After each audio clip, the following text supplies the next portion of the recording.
guys, welcome back to a new episode of Finance and Crypto Guide. Today in this video, I'm going to show you how you can log into your GMC Mortgage account. Keep watching the video till the end.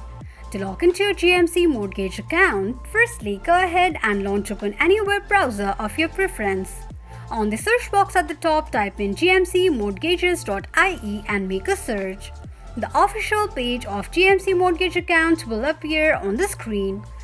Click on Apply Online option at the top right corner of the page. On the next page, click on Login option. You will end up on the login page of GMC Mortgage account. Now enter your email address and password associated with your GMC Mortgage account and tap on Login. Click on an eye icon to check if you have entered your password correctly or not. In case if you don't remember your password, click on Forgot Your Password option. This is how you can log into your GMC Mortgage account quickly and easily just in few steps. If you have any thoughts or queries, let us know in the comments section.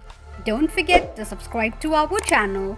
Also press the notification bell icon so that YouTube will notify you whenever we post a new video. I hope this video was helpful to you. Thank you so much for watching.